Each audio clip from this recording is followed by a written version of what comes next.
Hello friends, welcome back to our YouTube channel. We are learning. So, phrasal verbs. A phrasal verb is a verb combined with a preposition or adverb. So, verb plus preposition or and adverb, which gives it a different meaning than original verb. So, for example, give up. Give up అనేది phrasal verb అన్నమాట. The meaning వచ్చేసరికి to stop trying. Now, what is preposition? What is adverb? Preposition is a word that shows the relationship between a noun or pronoun and another word in a sentence. So, ఆ preposition దేన్ని indicate చేస్తుంది అంటే preposition దేన్ని indicate చేస్తుంది అంటే it indicates direction. Next, place, time, manner. For example, direction, place or position అంటే ఎలా? Place or position అంటే ఎలా? On, in, up, down. Next, direction, to, into, towards. So ఇవన్నీ కూడా డైరెక్షన్ అన్నమాట. Next coming to time, at, on, before, after. Next, coming to adverb. So ఈ adverb దీని meaning వచ్చేసరికి an adverb is a word that modifies or describes a verb, adjective or another adverb. So ఈ adverb ఏం చెప్తుంది అంటే ఒక particular thing అనేది happen అయింది. సో అది it tells us how, when, where,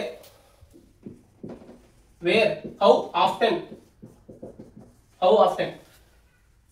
or to what extent అంటే degree, to what extent. ఇవన్నీ కూడా adverb చెప్తుంది అన్నమాట. Adverb of manner.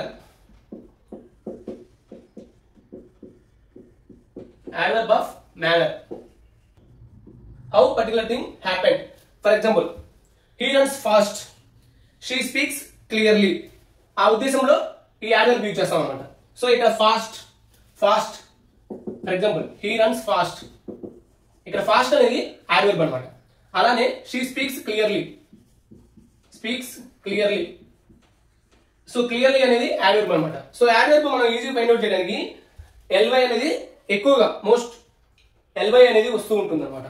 అది adverb కాదా అని ఫైండ్ అవుట్ చేయడానికి. నెక్స్ట్ adverb of manner అయిపోయింది. Next adverb of time. So ఇది ఏం చెప్తుందంటే when, ఎప్పుడు. For example I will call you tomorrow అనేది adverb అన్నమాట. నెక్స్ట్ ఈ already left, already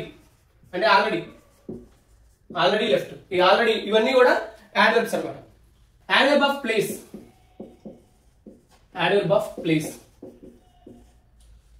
for example so ఈ adverb of place అంటే వేర్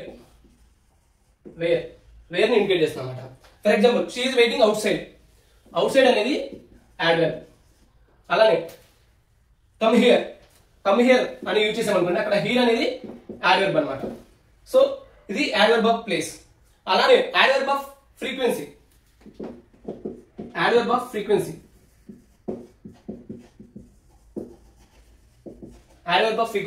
సో ఇది ఏం చెప్తుందంటే హౌ ఆఫ్టెన్ సంథింగ్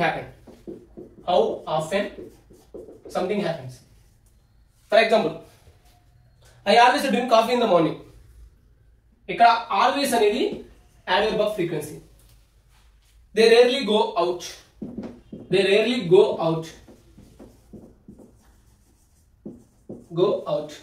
ఇక్కడ రేర్లీ అనేది adverb అన్నమాట. సో ఇది ఫ్రెండ్స్, నేను ఫ్రేజల్ వెబ్స్ మీద ఒక వీడియో అయితే ఈరోజు ఈవినింగ్ మీకు పెట్టబోతూ ఉన్నాను. సో అదైతే చాలా యూజ్ఫుల్ అవుతుంది అనమాట. ఇది కాంపిటేటివ్ ఎగ్జామ్స్ కానీ లేదా జనరల్ మన యూసేజ్ లో కూడా. So please watch it and share it to your friends and colleagues. Thank you friends.